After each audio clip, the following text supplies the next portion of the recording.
Good evening and welcome to Common Ground. My guests today are three artists from the Blood Reserve who are part of a group of artists that have banded together to form a society called the Blood Reserve Art and Theatre Society, or the BRATS. To my immediate left is Mr. Everette Soop, who is a well-known cartoonist and editorial writer, and also he has recently been elected as a member of the Blood Band Council. Glenn Eagle, speaker in the center here, and Henry Standing Alone are both two internationally known artists from the Blood Reserve. I'd like to welcome the three of you to the program. Perhaps you could first tell me a little bit about the society that you've formed and what its objectives, some of its objectives and goals are. Start with you, Everett. Being very humble and excessively modest, maybe these other two can start it off and leave out what they left out. Glenn? Well, I like the idea when it was approached, and I was thinking, you know, for many years down the same line, forming some kind of a group where we could, you know, have a little more contact with each other. Being artists, out in this area, it's kind of a no-no to try and make it as an artist. But I see by sticking together, I think it's going to help artist-wise. In the field of painting, we have several of the boys that need further training, and with some of our experiences and knowledge about art, I think we could really accomplish something in a way of furthering their artistic abilities. You said it's something of a no-no. Is that on the reserve or just in the area in general? Well, I used to live on the West Coast, and from there, you see, Indian art is it has different areas and different culture. Every tribe has a different heritage, and so on the West Coast, for instance, they have the totem pole and the killer whale type of culture, whereas in this area we have the plain style. So when I moved back here, I had to work from the bottom up, you know, to find market for the work I was doing. Now, you've brought a lot of work in, and this is all done on the Blood Reserve. The paintings you've brought in today, we'll be looking at them a little later. And yet I haven't seen much of this work or work of this caliber done by Native people exhibited in Lethbridge. Why is that? Is it discouraged or in the city, or are you trying to get more exposure for these artists throughout the entire region? I think that's one of our aims, and we're going beyond that phase a little bit, and we're trying to get our young artists that are up and coming. We take our work with us wherever we go to these various art shows throughout the country, and try to give them courage, exposure to the market. But about how many people are there with the BRATS? How many BRATS are there? Well, we have quite a number of them. As far as going to the meetings, we have generally about 14 will show up, and these are the most active and interested at what we're doing. And we feel that by being together, helping one another, I think we can have that much more power and I don't think so. create more interest in the southern region here. You know. See, that is good.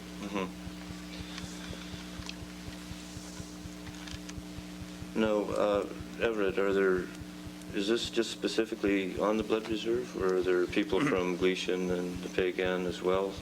We were hoping it to make it a Treaty 7 art group, and we were in touch with the Pagan Reserve and the Blackwood Reserve as well as the others. But they seem to have not in any way had a cohesive group like the one we had. I think Gerald Tailfeathers has more or less spearheaded this group. You know, when he was around, he had nobody to talk to. He had to go to Calgary to find artists to talk to. So we found that this isolation and being left alone is what really started this group. And I think these people had mentioned it before, that in the past, the artists have all worked separately. Now they just got together. There are several artists on the other reserves, but they haven't really gotten together. So what we're hoping to do is combine all of them, because this is predominantly the Blackwood culture and what it is. Most of them tend to see this work strictly as copying Charlie Russell. But I think that's very wrong and a misconception, because Charlie Russell came over and copied us. It was our faces, it was our buckskin, it was our horses, it was our land. Or should I say, it used to be our land. And this is the sort of thing that he came and he copied everything what he saw about us, and maybe he romanticized it a bit. And so I think we just wanted to get it back from Charlie Russell and show them that this is the kind of life that was also romanticized by the Indian artists in this area. We hope to be working closely with the Blackfoot Indians, Blackfeets as they call themselves. They're really big Yans down in Browning, Montana. So we hope to have a real awaken the culture. We're kind of jealous of the exposure, like the coastal Indian artwork in the woodland artists, the southwest in the U.S. So what we'd like to do is, show them that we get work that is equivalent to theirs, eventually be humbly greater than they are. I see. So this is more of a support group than an educational group. It's not so much giving art lessons or teaching art in the reserve, but rather getting artists that already exist and giving them more support. We're working towards that. We have been to these schools, and Glenn here has given art instructions in Seattle area, and Henry, when has been to several classes. The school in Standoff is asking us to go out. I think they have art as an option, so we will take turns to show them the various art forms, rather than just have one instructor that, quite standard, the sweet, sentimental old lady of kindergarten that teaches you how to tear up paper and all that, which is quite alien to our culture. So we'll show them our own mess. Do you find there's a lot of stereotypes that people attach to Native art that sort of prevent people from going further in it, or is that a problem that exists? Well, I think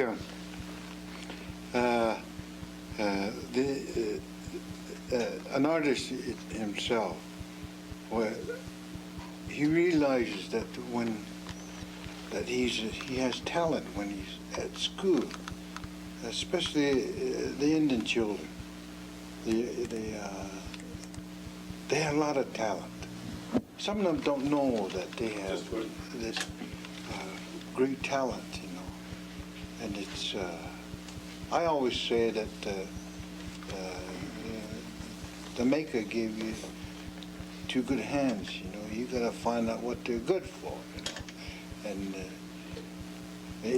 when you go to school, then you're close to a pencil, something to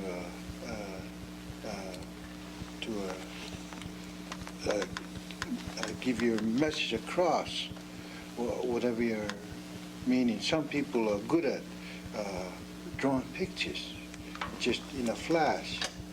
And that person has the talent of transferring thought onto matter. And there are a lot of good artists on the reservation, and they need to be exposed. They need help. This is what one of the things that we're trying to do. And there are a lot of older members that are still painting. I like to see this develop into a good society. See, if you consider trying to establish an art gallery, featuring Native artists in a place like Lethbridge or in Calgary as an organization. We're looking at the possibility of setting these up, but we don't want to. We'd like to start from, like he mentioned, bottom and then work up. And with our group, we feel that we have enough confidence to establish some sort of a gallery that's handled mainly by us, and because we're finally waking up. I feel that we're trying to do something that's been put on the shelf a long time now. It's finally coming out, and we're not hoping. We're more or less taking our time, and we're taking advantage of the opportunities as they come. So in order to establish maybe an art gallery, and hoping that we can teach. I know, Everett, you're a cartoonist and writer. That's your profession.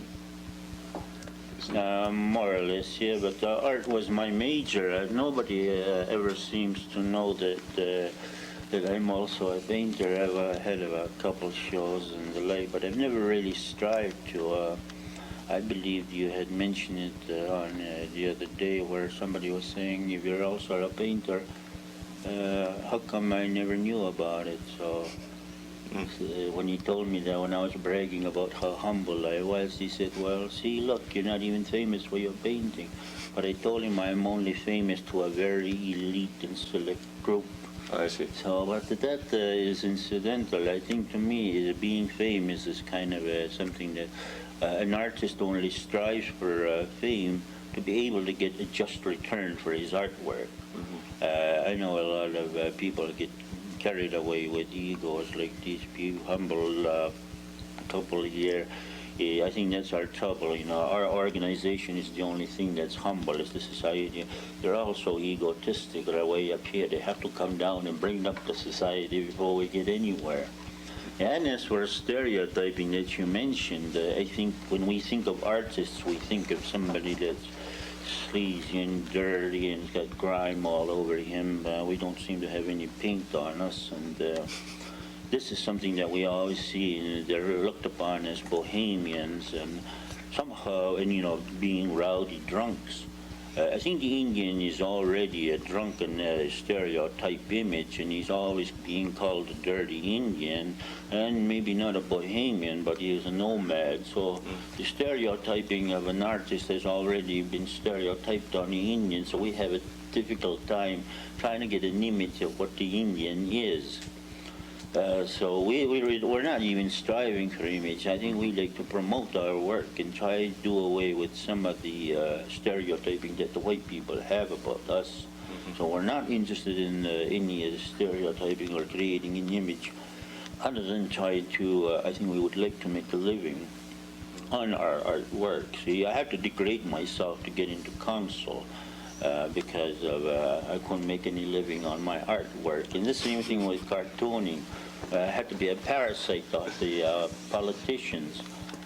So it would be very nice, while I'm in council, to try to see what I can do to get an art gallery going. We're not interested in just an art gallery, but sort of a Indian cultural complex where you can have developed dancing and drama. There's a vast interest in drama. And with this drama group, I think this in turn encourages other people to write. So these arts can really flourish if we really get. What we're hoping to do with this BRATS Society is to get all the arts initially all together. And as they mature, I think there's a good potential of drama blossoming into something. So then it can go out on its own. So then, as they go on, people have never seen, everybody is a chicken dancer and doing the rabbit dance and then the owl dance. I often say that, hey, wait a minute, this is a fine arts department and they have to go to the agricultural department. So we like people to see it as an art too. But well, like I said, as they go away, and I guess that will be left as a crumb to the real brats, and I guess that's the painters themselves. I see. On that point, I'd like to take a look at some of these paintings that you brought in, and perhaps you could tell me a little bit about the artists that did them. I know a couple of them were done by yourselves. This one here was done by... Yeah, I did that. And also the lower one here are both works that have been done by That's done by Henry. Oh, I'm sorry, this is Henry's. Okay. And that's... There's one of Everett's right close by here. We don't want to leave Everett's work out here. And yeah.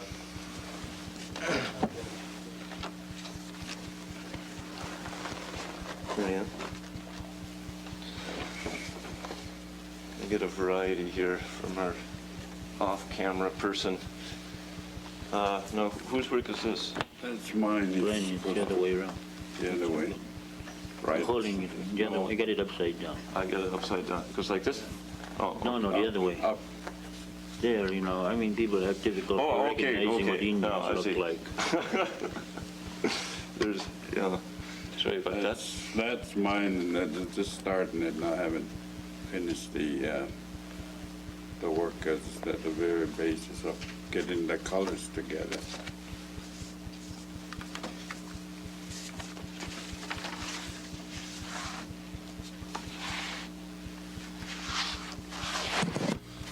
What's this supposed to represent here?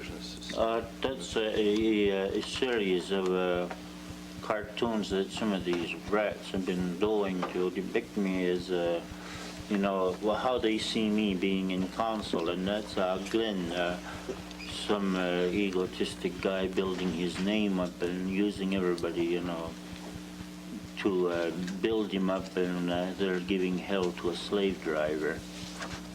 So we have to put the dogs in, man's best friend in that. Oh, yeah. That is supposed to be a statue of brats there. This is a statue of the brats. You talk about ego. They're not interested in an art gallery. They're already interested in a monument to themselves. And the dog is the only one down at the bottom that's got what he thinks of us, Mm-hmm. So it's kind of this is the thing, is that we like to have a lot of fun in what we're doing, not to take ourselves seriously. People tend to, most likely in the non-Indian world, of seeing artists as being very tragic figures and all that, and I guess that's why we cannot be taken seriously as artists, because these guys are constantly giggling all the time. So especially when I'm trying to look very dramatic and poetic, and so this is the thing, is you don't have to be, because that mood of seriousness only lasts a little while. That one is something that one of the women have been doing. See, they do all sorts of needle crafts and other artwork too.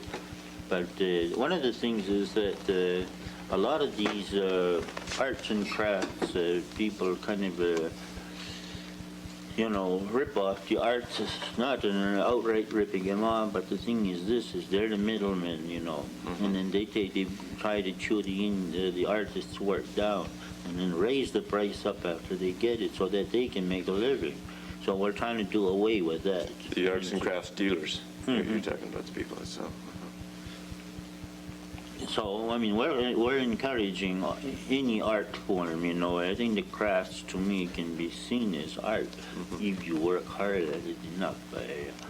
I think art is getting so, it's pretty hard to define what it is. It used to be somebody that walked around in flimsy smock with a beret and a brush and sticking out there doing these gestures. Now it's more like a four-finger salute. That's more of the artist, how they measure things now. I see. Now, this one is done by Lance Tailfeathers. So what can you tell us about Lance? Lance is one of the people that we're trying to get involved, but he's too busy with his punk rock music at the moment. But he's having a sort of confused about his work. I think he'll go back in time, just like we have one of Mike Day Chief who does a lot of his work, but he's so busy playing basketball. Like he said that there's a lot of old people that do artwork. But most of them, you cannot make a living at it, so they do a lot of other interests, and we're hoping that the musicians, too, in turn, can form a group within our society that develop it and use Indian lyrics. I mean, why keep singing about squaws along the Yukon and poor old Kalijah when we can do something, you know, well, of higher esteem about the Indians? I see. Now, you're Henry, make your living at this point with your paintings, do you, pretty well? Well, I've strived to make a living on it. I've given up most of doing other things than just dedicating myself to the arts, which I feel that it's, to me, it's a gift that I don't want to waste. And that's some of my pen and ink sketches there. These are both yours. Maybe you could... Yeah, I like that sepia color there, you know, and then this bronze, they want to get this into a bronze statue in time. This was done by Bob Braverock. Do we have a shot of the statue? And then what they're going to do is have it cast in bronze. I don't know how many editions he plans on doing, but this is sculpturing is something that's quite new. So we're hoping to make some breakthroughs, you know, in etchings, woodcuts, and like all the other arts. I think there's a pile of cartoons in there that everybody shows you that there's a William Singer, a young fellow that started been doing some very serious artwork. He's got his sketchbook here.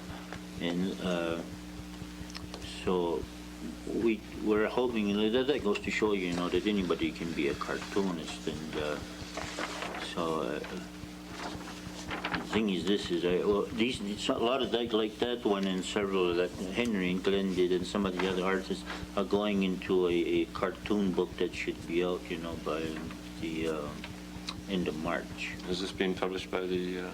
By the Lefferts Herald, I believe. Oh, I see. Yeah, I noticed this one in the Kainai News, and it had a caption under it. Perhaps you could tell me what that caption was, Glenn. That was about, you know, I think it was men and women begin to look alike. You know, after they've been married for quite some time. I forget what the caption was.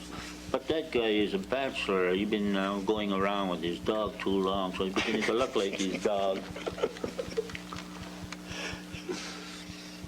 And then this is Hey, Glenn's got a whole series of those. too. Well, then we're hoping to use it to illustrate the book I wanted to do on Dust, Smoke, and Song about Indian powwows. So, and that one is by a guy from Montana by the name of John Weber. We all know we got a lot of shortcomings. That's why we're so secure and try to cover up with acting egotistic, but we're hoping to learn from each other. I think that is one of the nice things about with this art group. So we, these people don't appreciate my artwork here. Theirs I was is wondering- more I was wondering where- realistically, I was wondering because where yours mine was, is, Everett. overly bold and, you know, distortions and abstractions, which they don't approve of. But to me, I think the Indian was originally the abstract painter, you know, with the geometric and floral designs. So they see this as I think they're all into this sort of thing, and I don't really, I mean, I can appreciate it, but I don't like just copying things, so I'd rather do something, you know, out of my idiotic experiences.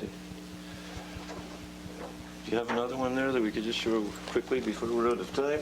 Is this, That's what I would like to teach. this what you like to teach? Yeah, the technique I'd like to teach their young people. The pencil sketch. This will be made into a poster, you know. Yeah. Maybe not that quite big, that big. So I think what we like to do with our... Excuse me. I'd like to go through a lot more of these paintings, but I just got a cue here that we're out of time now. I'd like to thank you for appearing in Common Ground, and maybe later on we could do another program and look at some more of this work. I've been speaking with Everette Soop, Glen Eagle speaker, and Henry Standing Alone, who are members of the Blood Reserve Art and Theatre Society, or the BRATS. Thank you for watching Common Ground.